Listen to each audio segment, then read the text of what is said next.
На первый взгляд, Hunt Showdown кажется совсем непримечательной игрой и даже слегка отторгает. Очередной зомби-шутер, да еще и в сеттинге Дикого Запада, а значит никаких пулеметов, огнеметов и бензопил. Разве это вообще может приносить удовольствие? Еще как! И забегая наперед, Hunt Showdown – одна из достойнейших Runout игр наряду с Escape from Tarkov, и кое в чем даже лучше.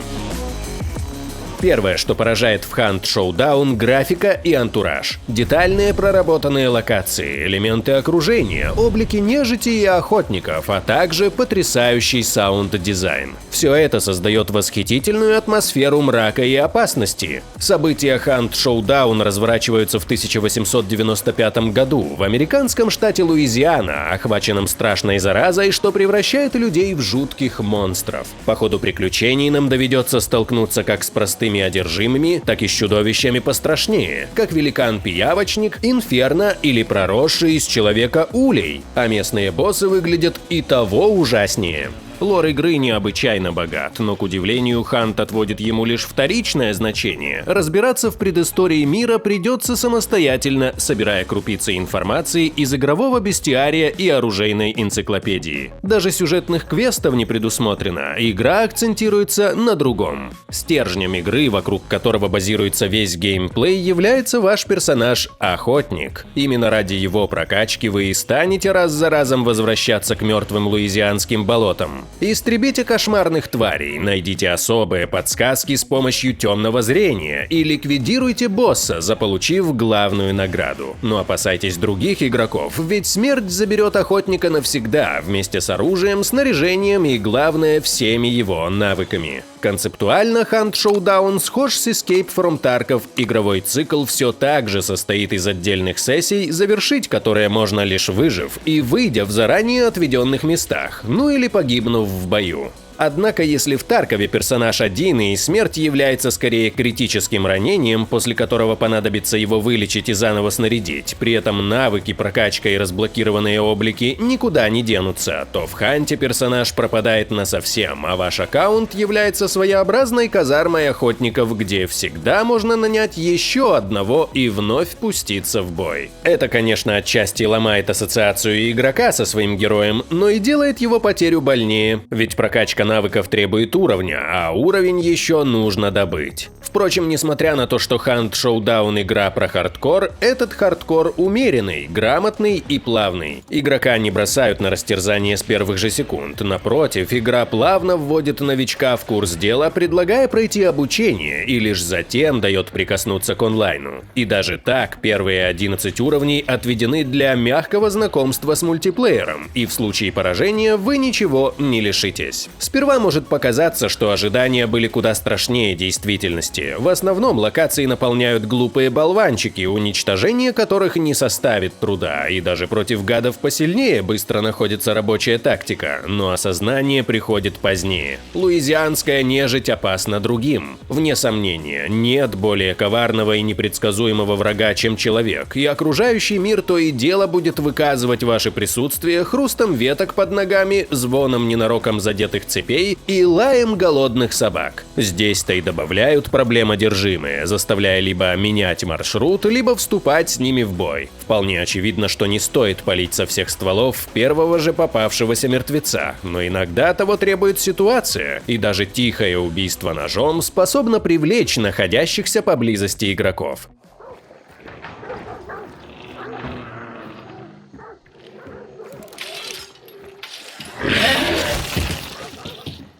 Впрочем, опытные охотники находят в этом приличный инструмент и обращают его в свою пользу, действуя скрытно и вслушиваясь в каждый шорох. Не зря при каждом запуске игра напоминает, что геймплей в наушниках все-таки предпочтительнее. Но если вдруг вы посчитали, что Hunt Showdown поощряет медленный геймплей с отсидками в кустах, это совсем не так. В Hunt можно играть по-разному, но так или иначе при любом игровом сценарии спешка не обойдет вас стороной. Хоть вы торопитесь найти подсказки, хоть стараетесь быстрее изгнать босса, чтобы первым сбежать к выходу, или перехватываете других охотников, чтобы отобрать добытую ими награду. Вне зависимости от предпочитаемого вами геймплея, Hunt Showdown лишь подталкивает к осторожности. Так, звон цепей или вспорхнувшие птицы подскажут, что вы здесь точно не один. Стоит обращать внимание и на цвет свечения подсказок. Белый свидетельствует, что никого рядом нет, а вот желтый или красный заметят, что поблизости есть кто-то еще. Тоже и с боссом. Если темное зрение обнаруживает спокойный белый силуэт, значит босс пока один. А вот резкая пульсация и агрессивный шепот означают, что босс сейчас в бою и следует насторожиться. Но кое с чем разработчики все же переборщили. Немного разобравшись в механиках Showdown, начинает казаться, что игра дает уж слишком много информации, из-за чего рассеивается все напряжение. Весь тот дух приключения и неизвестности, который так манил изначально. С самого старта игровой сессии вам известен вид и количество боссов, главных целей на локации, и вы вольны сами выбирать, кого из них атаковать. Не любите паука? Так и не идите к нему. Мясник кажется слишком легким, а вы ищете челлендж. Направляйтесь сразу ко второму из боссов. А возможно, босс всего один, и в таком случае вы уже знаете, что все игроки будут сосредоточены в одном и том же месте. Количество боссов тоже со временем расстраивает. Безусловно, разработать десяток другой абсолютно разных главарей местной нежити нелегко. А сейчас боссы именно такие, но и всего 4 типажа, пусть и кардинально отличающихся своим поведением, быстро наскучивают. К тому же, они еще и никогда не выходят за пределы своего места обитания, так что даже если что-то пойдет не так, всегда можно безнаказанно расстрелять босса, просто выйдя за порог.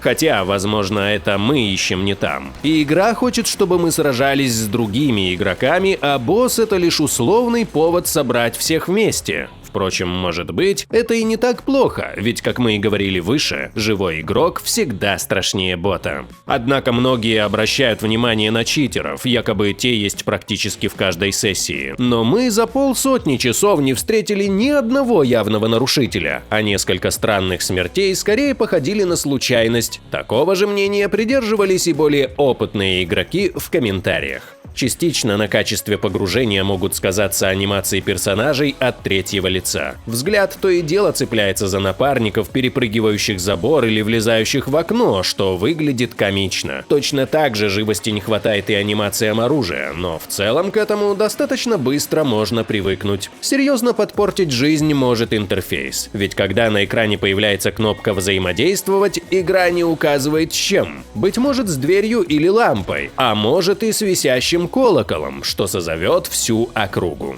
Несмотря на то, что визуальная составляющая является большим достоинством Hunt Showdown, ее же можно и поругать. Так, графика даже на максимальных настройках и в разрешении Quad HD иногда выглядит мыльно, и при этом оптимизация тоже не хвастается сверхпроизводительностью. На вышеуказанных настройках игра выдавала в среднем 70 стабильных кадров в секунду. И заключительным субъективным минусом может стать нехватка глобальных задач. В Hunt Showdown нет ни сюжета или сюжетных квестов, ни какой-то долгосрочной прогрессии. Hunt — это песочница, и развлекать вы будете себя сами. Если вы с самого начала придете за PvP сражениями, вероятно, остальное вас волновать и не будет. Но если вы хотите постоянного развития, рано или поздно упретесь в потолок. Прокачка охотников станет рутиной, все оружие будет разблокировано, все страницы бестиария будут открыты и прочитаны. В конце концов, когда вы откроете дорогостоящее оружие и предметы, удовольствие и адреналин будут приходить именно от сражений с другими игроками в дорогом обмундировании и с прокачанным охотником. Так сказать, ставки повышаются.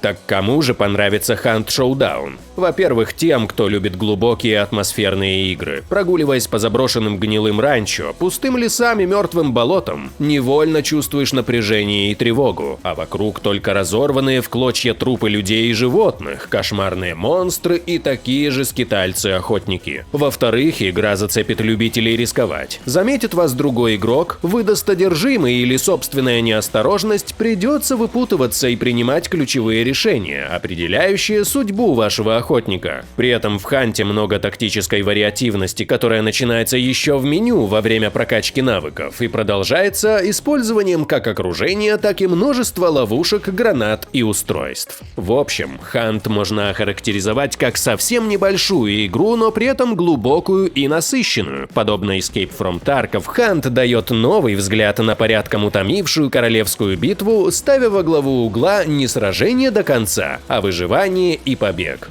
Вдобавок, Showdown держит определенный уровень хардкора и реалистичности, сочетая их со своими условностями, что вкупе дает отличный геймплей, пусть и с некоторыми оговорками, как чрезмерное количество информации или слабую PvE составляющую. Однако нужно отметить и сдержанность разработчиков к системе доната. За премиум-валюту предлагают только легендарных персонажей и аутентичные скины для оружия и расходников, а сама валюта хоть и медленно, но уверенно добывается по ходу игры. В начале Hunt Showdown может показаться медленным и скучным, но стоит позволить игре обнажить свою действительно жестокую натуру. Азарт мгновенно вскипает в крови. Настолько, что мы играли и играем даже немного в ущерб работе и личным делам. Сегодня Hunt продолжает активно набирать аудиторию, и график прироста онлайна дает четко понять, у игры, несомненно, есть будущее. А теперь расскажите о Ханте и вы. Уже играли или только собираетесь? В чем главная изюминка этого проекта для вас? Давайте вместе обсудим это в комментариях.